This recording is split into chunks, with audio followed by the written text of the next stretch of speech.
Bienvenue à tous les passionnés d'automobile. Avec Nelly Douceur.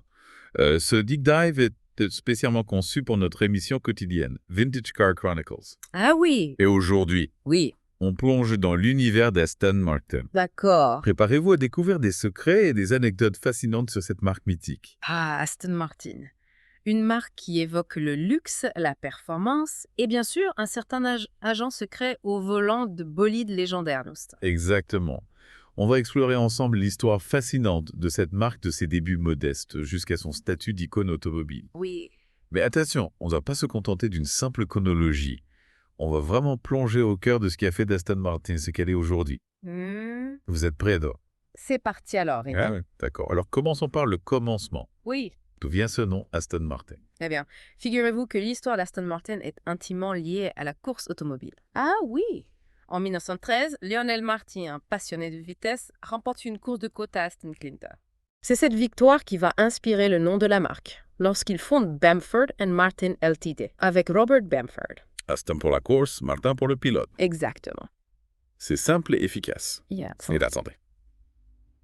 Ils ont commencé par vendre et modifier des voitures avant de construire leurs murets. Oui, au début, ils étaient représentants pour des marques comme Signair ou GWK. Ah, bougre. Mais Lionel Martin nourrissait le rêve de concevoir ses propres voitures. Oui. Et c'est en 1915 qu'ils créent leur première voiture. D'accord. On l'a surnommée la Coal Scuttle à cause de sa forme particulière. Ah, je vois. Mais bon, la Première Guerre mondiale a dû mettre un frein à leur ambition, non? Exactement. Ah oui. La production est interrompue. Et les deux fondateurs rejoignent l'effort de guerre. Donc l'histoire d'Aston Martin aurait pu s'arrêter là. C'est vrai, mais heureusement pour nous, ce n'est pas le cas. Après la guerre, en 1920, ils reprennent la production. D'accord. Avec une nouvelle, Aston Martin, la première à porter officiellement ce nom. Mais les premières années sont loin d'être un long fleuve tranquille. Ah bon. On pourrait croire qu'une marque comme Aston Martin a toujours été un succès incontesté. Pas du tout. Les premières années d'Aston Martin sont marquées par des difficultés financières et des changements de propriétaires assez fréquents. L'entreprise a même fait face à plusieurs faillites. C'est étonnant. Mais alors, qu'est-ce qui a permis à Aston Martin de survivre à ces épreuves et de devenir la marque légendaire qu'on connaît aujourd'hui? C'est une excellente question. Et la réponse, c'est une combinaison de passion de savoir-faire et d'un peu de chance. Oui. Par exemple, en 1947, David Brown, un industriel spécialisé dans les machines-outils, rachète Aston Martin et Lagonda. Lagonda, ça me dit quelque chose. C'est un concurrent. Oui, Lagonda était un constructeur automobile britannique connu pour ses innovations, notamment en matière de moteurs. D'accord. David Brown a su voir le potentiel de cette acquisition et l'a intégré à Aston Martin.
Exactement. Bon, David Brown va lancer une série de modèles sportifs qui portent ses initiales. La DB2, la DB24, la DB Mark III, la DB4 et bien sûr la mythique DB5. La DB5. Comment parler d'Aston Martin sans évoquer ce modèle iconique? Mais au-delà de son apparition dans Goldfinger, qu'est-ce qui la rend si spéciale? On parle d'une voiture des années 60 après tout. La DB5, c'est bien plus qu'une simple voiture. Oui. C'est l'incarnation du style grand tourisme britannique. Elle est élégante, sportive, luxueuse. Elle était très performante pour son époque. Oui. Elle reprenait les lignes de la DB4 tout en étant plus raffinée. Et son apparition dans Goldfinger a dû avoir un impact phénoménal sur l'image d'Aston Martin, n'est-ce pas? Avant, on parle de James Bond quand même. Absolument. C'est cette association avec James Bond qui va propulser Aston Martin sur le devant de la scène internationale. La DB5 devient un symbole du raffinement britannique et du goût pour l'aventure. D'ailleurs, est-ce que c'était prévu dès le départ cette collaboration avec les films de James Bond? Pas du tout. Non. C'est un heureux hasard. Les producteurs cherchaient une voiture qui incarne l'élégance britannique et la performance. Oui. Et la DB5 correspondait parfaitement à ce profil. Et c'est le début d'une longue et fructueuse collaboration. Oui. On retrouvera des Aston Martin dans de nombreux autres films de la saga. C'est ça. Mais Aston Martin ne s'est pas reposé sur ses lauriers, pour autant. Quels autres modèles ont marqué cette période de TC? Dans les années 60 et 70, Aston Martin continue de développer sa gamme avec des modèles comme la DB6, la DBS, la Vantage, la V8 et la Volante. La Volante, c'est la version cabriolet, si je ne m'abuse. Tout à fait. La Volante est apparue en 1965, d'abord comme une version modifiée de la DB5 Cabriolet, puis comme un modèle à part entière. Et ces modèles ont-ils rencontré le même succès que les DB4 et DB5 à volet? Oui, globalement, Aston Martin continue de séduire les amateurs de voitures de sport luxueuses et performantes. Mais l'entreprise n'est pas à l'abri de nouvelles difficultés financières. Encore des difficultés financières. On dirait qu'Aston Martin a l'habitude de flirter avec le précipice. C'est vrai. En 1960, David Brown, après avoir redressé la marque, décide de la vendre à nos consortiums bancaires. C'est le début d'une période plus tumultueuse pour Aston Martin. Alors on dirait que l'histoire d'Aston Martin est loin d'être un conte de fées. Mais c'est justement ce qui la rend fascinante, non? Là. C'est une histoire de passion, de défi et de renaissance. Exactement. Et on n'est qu'au début de notre exploration. C'est vrai. Alors restez bien avec nous pour la suite de notre deep dive dans l'univers d'Aston Martin. On va parler de modèles audacieux, de collaborations improbables et de l'héritage de cette marque légendaire. Oui. À tout de suite. À bientôt. On a parlé des débuts d'Aston Martin, de ses premiers succès en course et de l'arrivée de David Brown qui a propulsé la marque vers de nouveaux sommets. Mais comme vous le savez, l'histoire d'Aston Martin est loin d'être un long fleuve tranquille. Oui, c'est vrai. On a l'impression qu'Aston Martin a cette capacité à renaître de ses cendres à chaque fois qu'on pense qu'elle est au bord du gouffre. C'est tout à fait ça. Et les années 70 et 80 vont mettre cette résilience à rude épreuve. Après le départ de David Brown, Aston Martin va connaître une période d'instabilité avec plusieurs changements de propriétaires. C'est une période assez méconnue de l'histoire d'Aston Martin, non? Qu'est-ce qui a marqué cette époque-là? Eh bien, c'est une période de contraste avec des modèles audacieux, mais aussi des difficultés financières persistantes. Par exemple, en 1972, Aston Martin est racheté par un consortium bancaire dirigé par William Wilson. Wilson. Ce nom ne me dit rien. Était-il un passionné d'automobile comme David Brown? Pas vraiment. Wilson est un financier et son approche était plus pragmatique que passionnée. Aston Martin a dû faire face à de nouveaux défis comme les normes anti-pollution de plus en plus strictes, notamment aux États-Unis. Ah oui, c'est vrai. Les années 70, c'est le début des restrictions sur les émissions polluantes. Et Aston Martin, avec ses gros moteurs V8, ça devait être compliqué. Exactement. Les ventes aux États-Unis, un marché crucial pour les voitures de luxe, s'effondrent. Aston Martin se retrouve une fois de plus au bord de la faillite. Encore une fois, on dirait qu'Aston Martin a un don pour attirer les ennuis. C'est vrai. Mais heureusement, la passion pour la marque est toujours là. En 1975, un groupe d'investisseurs mené par l'Américain Peter Sprague rachète Aston Martin. Sprague, lui, c'était un vrai passionné. Absolument. Sprague était tombé amoureux des Aston Martin et il était convaincu du potentiel de la marque. Il a injecté de l'argent frais et relancé la production. Ouf! Sauvé de justesse. Quels modèles ont marqué cette période de Messior? On imagine qu'ils ont dû s'adapter aux nouvelles contraintes. Sprague a misé sur la continuité en modernisant les modèles existants. La V8 Vantage est lancée en 1967, suivie de la Volante de sa version cabriolet en 1978. Des classiques revisités en somme. Mais est-ce que ça a suffi à redresser la barre financièrement? Ces modèles ont permis à Aston Martin de se maintenir à flot. Mais les années 80 restent une période tumultueuse. L'entreprise change encore plusieurs fois de main, sans vraiment trouver la stabilité. On dirait qu'Aston Martin a passé plus de temps à changer de propriétaire qu'à construire des voitures. C'est un peu exagéré, mais c'est vrai que cette période a été marquée par l'incertitude. Pourtant, Aston Martin a continué à produire des voitures exceptionnelles, des voitures qui ont marqué les esprits. Ah bon? Donnez-moi des exemples. J'ai du mal à imaginer des innovations majeures dans un contexte aussi instable. En 1980, Aston Martin présente un concept car révolutionnaire, le Bulldog. Le Bulldog Saw. Ce nom me dit vaguement quelque chose. Imaginez une voiture de sport avec un design futuriste, des porte-papillons et un moteur central arrière. C'était un prototype conçu pour être la voiture la plus rapide du monde. Waouh! Et, Et ce moteur, c'était un monstre. un V8 biturbo développant près de 700 chevaux. Incroyable. Mais pourquoi n'a-t-on jamais vu ce Bulldog sur les routes? Malheureusement, le Bulldog est resté à l'état de prototype. Aston Martin manquait de moyens financiers pour le développer et le commercialiser. Quel dommage. Ça aurait pu être une révolution pour la marque. C'est vrai, mais le Bulldog reste un symbole de l'audace et de l'innovation d'Aston Martin.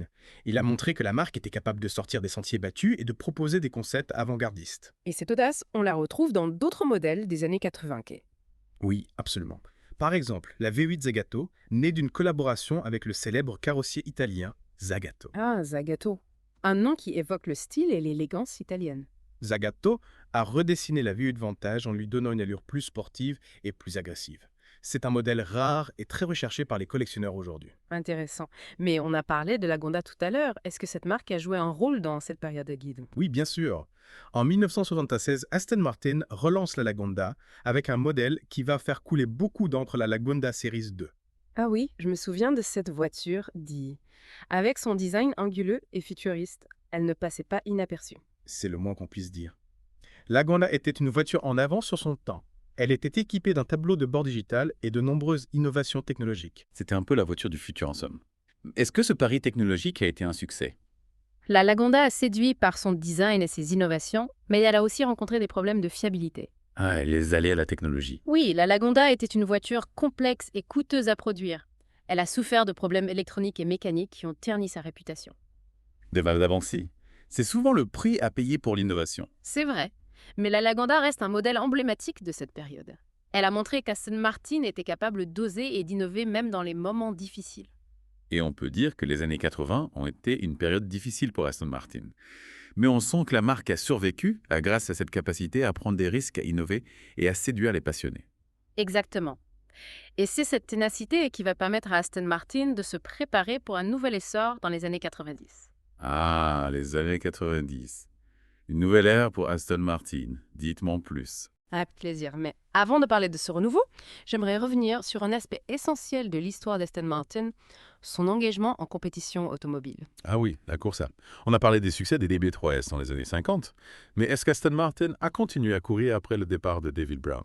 Bien sûr. Aston Martin a une longue tradition de compétition et la marque n'a jamais abandonné les circuits. Et quels modèles ont défendu les couleurs d'Aston Martin pendant cette période de peur? Aston Martin a participé à de nombreuses courses prestigieuses comme les 24 heures du Mans, avec des modèles comme la DBS V8, la Nimrod NRS 2 ou encore les MK C841. Des noms qui évoquent la vitesse et l'adrénaline. Mais au-delà de la gloire sportive, quel est l'intérêt pour Aston Martin de s'engager en compétition? La compétition automobile est un formidable laboratoire de recherche et développement. Elle permet de tester des technologies qui seront ensuite appliquées aux voitures de série. Je vois comme un banc d'essai grandeur nature. Exactement. Les moteurs, les châssis, les suspensions, les freins, tout est poussé à l'extrême en compétition. Et ça permet aussi de renforcer l'image de marque, non? Bien sûr, les victoires en course ont un impact direct sur les ventes. Les clients sont plus enclins à acheter une voiture qui a fait ses preuves sur les circuits. C'est une stratégie gagnante. Oh oui, et Aston Martin l'a bien compris. La marque a toujours mis en avant ses succès en compétition et ça a contribué à son image de prestige et de performance. Et cet engagement en compétition, il est toujours d'actualité aujourd'hui. Absolument. Aston Martin a une écurie de course officielle, Aston Martin Racing, qui participe à des championnats prestigieux comme le championnat du monde Endurance FIA.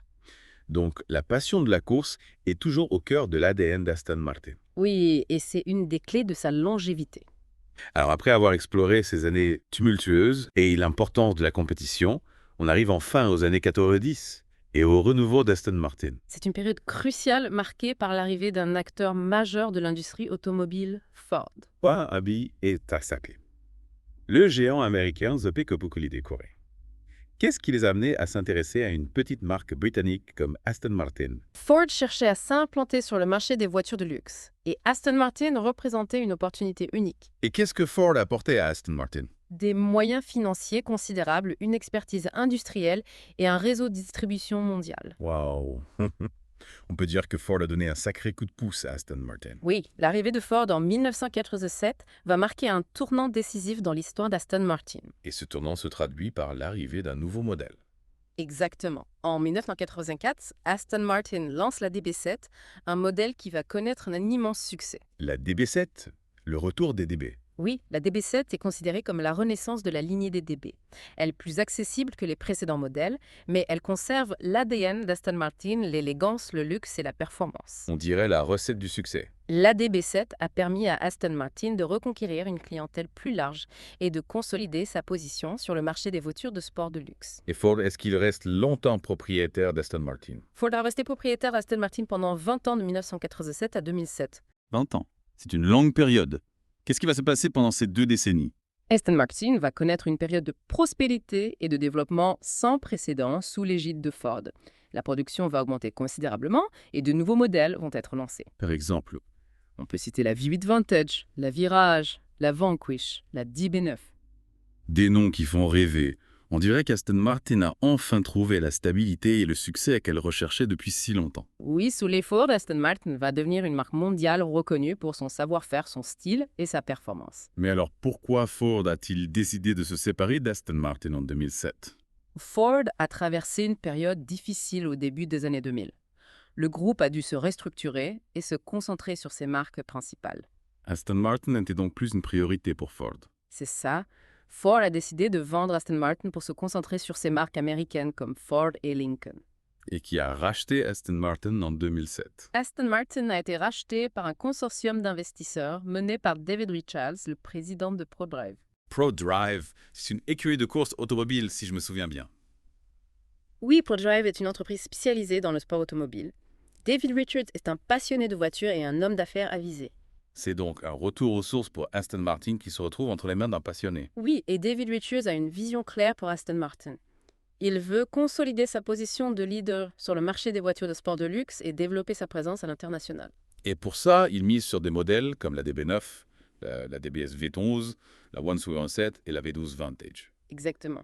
Ces modèles incarnent le savoir-faire d'Aston Martin en matière de design, de performance et de luxe.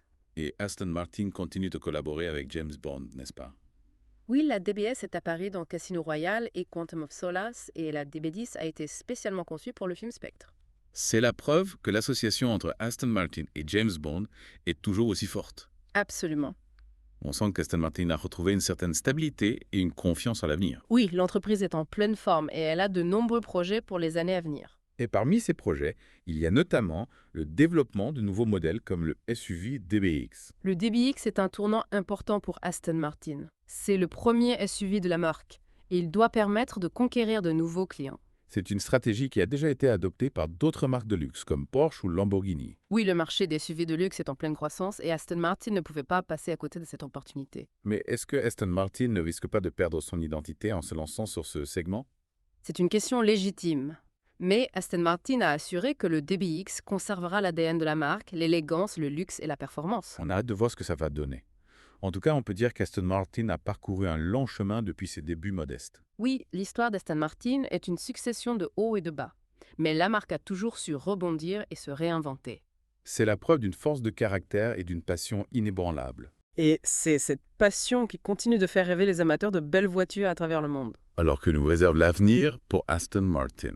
Difficile à dire, mais une chose est certaine, Aston Martin a tous les atouts pour continuer à briller sur le marché des voitures de sport de luxe. On leur souhaite en tout cas de poursuivre sur cette lancée. Et on espère que la marque continuera de nous faire rêver avec ses bolides d'exception. Absolument, Aston Martin, c'est plus qu'une marque de voiture, c'est une légende vivante. Et cette légende est loin d'être terminée, on en est convaincu. On l'espère bien, Aston Martin, c'est l'histoire d'une passion qui continue de se transmettre de génération en génération. Et c'est cette passion qui fait toute la beauté de cette marque. Exactement, Aston Martin, c'est l'incarnation du rêve automobile britannique. Et ce rêve est accessible à tous, même si c'est à travers un film de James Bond. Oui, Aston Martin, c'est une invitation à l'évasion et au plaisir de conduire.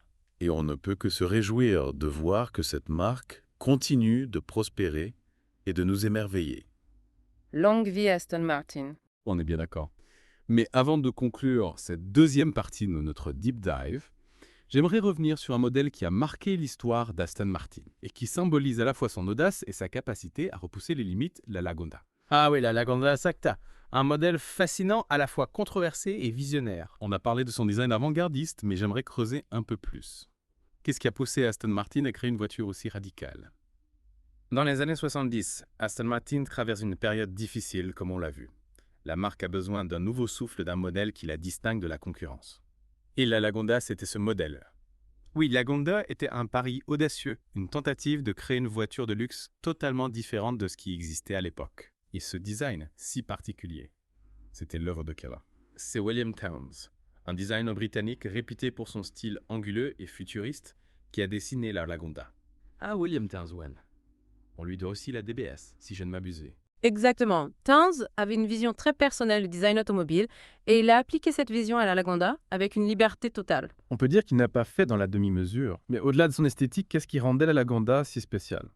La Lagonda était une voiture extrêmement innovante pour son époque. Elle était équipée d'un tableau de bord digital, une première mondiale sur une voiture de série. Waouh! C'est incroyable. On imagine que la technologie était à la pointe du progrès. Oui, Aston Martin a mis le paquet sur l'électronique. La Lagonda était dotée de commandes tactiles, d'un système audio sophistiqué et d'un ordinateur de bord multifonction. Un véritable concentré de technologie. Mais est-ce que cette technologie était fiable?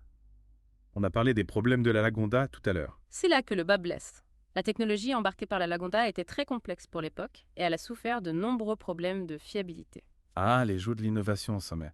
On dirait qu'Aston Martin a été un peu trop ambitieux avec la Lagonda. C'est possible. Mais malgré ses défauts, la Lagonda reste un modèle important dans l'histoire d'Aston Martin. Elle a montré que la marque était capable d'oser, de prendre des risques et d'explorer de nouvelles voies. Et même si elle n'a pas été un succès commercial, la Lagonda a marqué les esprits et a contribué à l'image d'Aston Martin comme une marque innovante. Tout à fait. La Lagonda est un modèle qui divise, mais qui ne laisse personne indifférent. Et finalement, n'est-ce pas là l'essence même d'Aston Martin? Créer des voitures qui suscitent l'émotion, qui font rêver et qui marquent l'histoire. Absolument. Aston Martin a toujours su créer des voitures qui touchent le cœur des passionnés. Alors merci d'avoir partagé votre expertise sur la Lagonda. On a hâte d'en savoir plus sur les autres modèles qui ont fait la légende d'Aston Martin. Restez bien avec nous pour la suite de notre deep dive. On a vu qu'Aston Martin a traversé des périodes tumultueuses, mais a toujours su rebondir grâce à des modèles iconiques, des collaborations audacieuses et un engagement sans faille dans la compétition. Absolument. Mais l'histoire d'Aston Martin ne s'arrête pas là. On arrive maintenant à une période charnière. Le 21e siècle et l'arrivée d'un nouveau type de véhicule qui va bouleverser le marché automobile. Le SUV, c'est vrai.